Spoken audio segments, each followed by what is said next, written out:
मंदिर में विराजे श्री राम, अब बदलेंगे आमदनी के आयाम। मंदिर में भक्तों का तांता, यूपी सरकार के खाते में होगा इजाफा। प्रभु श्री राम के नूतन घर में विराजमान होने के बाद अयोध्या में राम भक्तों की संख्या लगातार बढ़ रही है और इसी के साथ बढ़ रही है अयोध्या वासियों की आमदनी।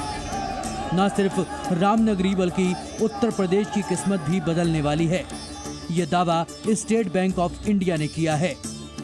SBI के मुताबिक सिर्फ अयोध्या की वजह से उत्तर प्रदेश सरकार के खजाने में 20 से 25 हजार करोड़ रुपए की अतिरिक्त कमाई होगी। SBI के मुताबिक अगले साल 2025 तक अतिरिक्त आमदनी की शुरुआत हो जाएगी। SBI के मुताबिक इस साल उत्तर प्रदेश में पर्यटक 4 लाख करोड़ रुपए खर्च करेंगे। साल 2027-28 तक देश की इकोनॉमी $5 ट्रिलियन की हो जाएगी, जिसमें उत्तर प्रदेश का दूसरा सबसे बड़ा योगदान होगा। अकेले उत्तर प्रदेश की अर्थव्यवस्था $500 अरब को पार कर जाएगी। इस हिसाब से 2028 तक देश की GDP में उत्तर प्रदेश वेटेज के मामले में दूसरे नंबर पर होगा और राज्य की GDP नॉर्वे से भी ज्यादा हो जाएगी। जो दावा SBI ने रामलला की प्राण प्रतिष्ठा से पहले किया था, वो कुछ सच होता हुआ नजर भी आ रहा है। Confederation of all India traders यानी कैट के मुताबिक राम मंदिर के कारण अब तक देश में लगभग 1.25 लाख करोड़ रुपए का कारोबार हुआ, जिसमें अकेले दिल्ली में लगभग 25,000 करोड़ तो उत्तर प्रदेश में लगभग 40,000 करोड़ रुपए का सामान और सेवाओं के जरिए व्यापार हुआ। खास बात क्या है, व्यापार हुआ छोटे छोटे लोगों का, फूल पत्ती बेचने वालों का, दिए बेचने वालों का, दिए की बत्ती बेचने वालों का, ये ड्रम बजाने वालों का। छोटे लोगों के पास पैसे आ गए, अब ये वापस बाजार में आएंगे। तो अगर 1.25 लाख करोड़ का व्यापार हुआ है तो ये जो व्यापारियों का व्यापार हुआ है छोटे छोटे लोगों का, इनका 1.25 करोड़ का दोबारा व्यापार 1.25 लाख करोड़ का होगा।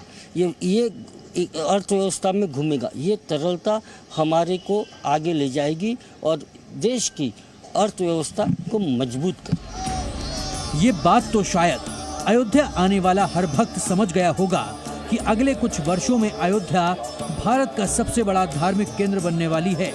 लेकिन अमेरिकी कंपनी ने अयोध्या को लेकर जो अनुमान जताया है, उससे तो ऐसा लग रहा है कि भविष्य में अयोध्या दुनिया की धार्मिक राजधानी बन जाएगी। अमेरिकी कंपनी जेफरिज इक्विटी रिसर्च ने एक रिपोर्ट प्रकाशित की है। इस रिपोर्ट के मुताबिक अयोध्या में हर साल 5 से 10 करोड़ तीर्थयात्री आएंगे।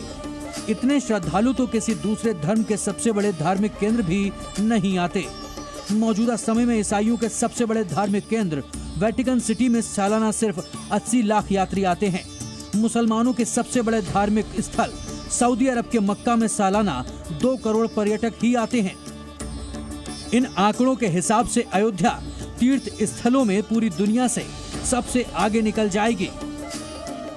आज मैं पूरे पवित्र मन से महसूस कर रहा हूं कि काल चक्र बदल रहा है।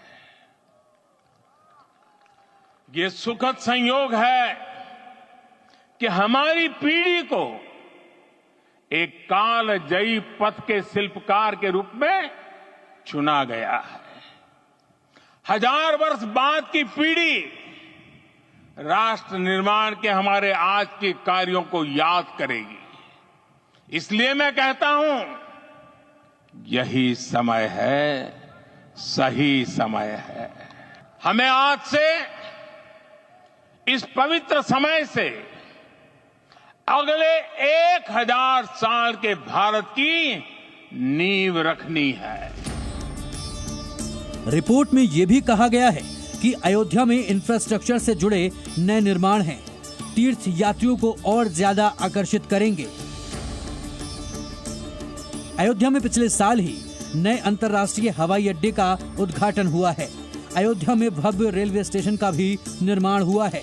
अयोध्या में बड़ा अंतर्राज्यीय बस अड्डा भी बन रहा है। अयोध्या में सड़क के जरिए उत्तर प्रदेश के हर बड़े शहर को जोड़ने की तैयारी चल रही है। अयोध्या में इंफ्रास्ट्रक्चर के लिए अब तक 85,000 करोड़ रुपए खर्च किए गए हैं। हालांकि आर्थिक मामलों के जानकार बता रहे हैं कि अयोध्या को दुनिया का सबसे बड़ा धार्मिक पर्यटक केंद्र बनाने के लिए सुविधाओं में और इजाफा करना होगा। अब सबसे बड़ा तीर्थ स्थल अयोध्या बन के निकलेगा तो मुझे लगता है कि यूपी सरकार और केंद्र सरकार को अयोध्या को कम से कम रोज के 5 से 10 लाख लोगों का, जैसे कुंभ का हम इंतजाम करते हैं, उस स्तर का इंतजाम आपको पूरे अयोध्या में करना होगा। नहीं तो क्या होगा कि लोगों का एक्सपीरियंस खराब होगा, मिलावटी खाना मिलेगा, करप्शन होगा, ओवरऑल गंदगी बढ़ेगी और कुल मिला के जो हम राम मंदिर की बात कर रहे हैं, राम राज्य की बात कर रहे हैं, वो हमें अयोध्या में स्टैब्लिश करके दिखाना होगा। अयोध्या आने वाले यात्रियों की संख्या को देखते हुए यहाँ होटलों की संख्या तेजी से बढ़ रही है। मौजूदा समय में अयोध्या में 73 नए होटलों का निर्माण हो रहा है। एयरलाइंस कंपनियां अलग अलग शहरों से अयोध्या को जोड़ने के लिए उड़ानों का विस्तार कर रही हैं। कई राष्ट्रीय अंतर्राष्ट्रीय रेस्टोरेंट चेन भी अयोध्या में अपना आउटलेट या तो खोल चुके हैं या फिर खोलने वाले हैं। अयोध्या की अर्थव्यवस्था का कालचक्र बदलने जा रहा है, तो इससे उत्तर प्रदेश की अर्थव्यवस्था का कालचक्र भी बदलना तय है। उत्तर प्रदेश में अभी तक जितनी बड़ी संख्या में श्रद्धालु काशी आ रहे थे, अब बहुत मुमकिन है कि उससे दोगुनी रफ्तार में श्रद्धालु अयोध्या आएंगे और इससे उत्तर प्रदेश सरकार का खजाना भी बढ़ेगा। ब्यूरो रिपोर्ट, जी मीडिया। जी न्यूज़।